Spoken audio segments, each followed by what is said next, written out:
Every night at exactly 2:17 a.m., Armand's phone lit up. No ringtone, no vibration, just light. The room was always silent at that hour. Outside, the city slept. Inside, Armand lay awake, staring at the ceiling, waiting for sleep to come. And then, right on time, the screen glowed. A number that did not exist.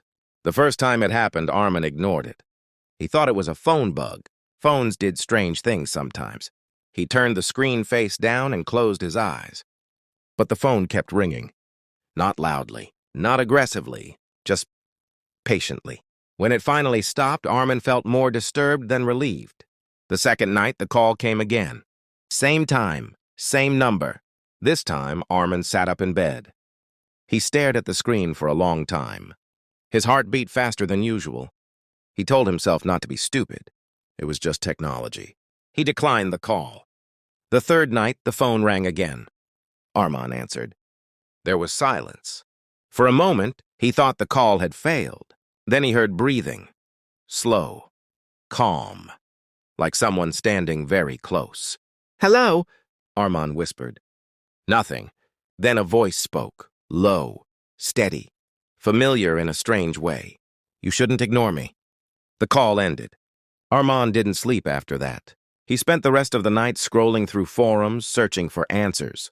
Ghost calls, fake numbers, phone hacking, nothing explained or zovero. Armand was not a superstitious man. He worked with numbers and data. Logic was his world, but this didn't fit logic. His life itself was simple. 32 years old, night shift data analyst, lived alone in a small apartment. No wife, no children, few friends. His days were quiet, empty, and predictable. Maybe that's why the calls felt so loud. On the fourth night, the voice returned. "Tomorrow, your manager will arrive late and blame everyone for it." Armand laughed nervously. "That's your big mystery?" he asked. The voice didn't reply. The next day, exactly that happened. Armand felt a cold chill run through his body. That night, the phone rang again. "Tomorrow, you'll forget your ID card at home." Armand checked his pocket again and again the next morning. Still, he left it behind. Each night, the voice predicted small things. Small but specific. Always true. Armand stopped laughing. Fear grew slowly. He stopped answering the phone. But the calls didn't stop. When he ignored them, the phone rang longer. When he turned it off, it turned itself back on at 2:17 a.m. He began sleeping with the lights on. He stopped trusting coincidence. One night, his hands shaking, Armand asked, "Why are you doing this?" The voice paused.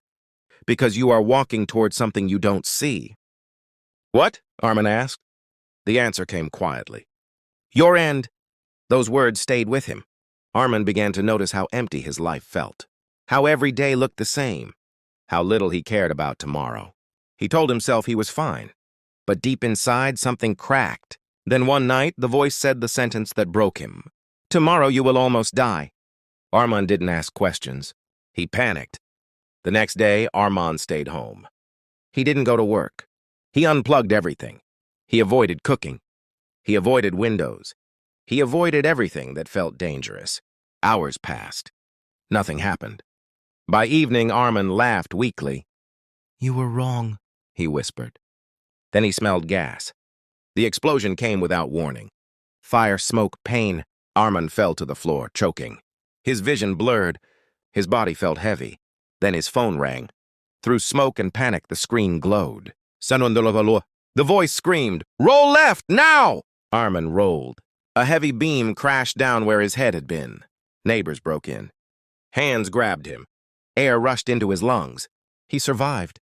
That night in the hospital, Armand answered calmly. "Tell me the truth," he said. The voice sighed. "I am you," it said. 5 years from now." The voice explained everything. In the future, Armand's life became smaller, quieter, emptier. He lost purpose. He believed no one needed him.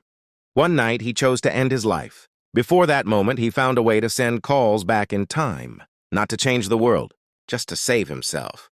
After that night, the call stopped. Days passed. Then weeks. Armand felt strange without them. But he also felt alive. He quit the job he hated. He spent time with his mother. He spoke to strangers.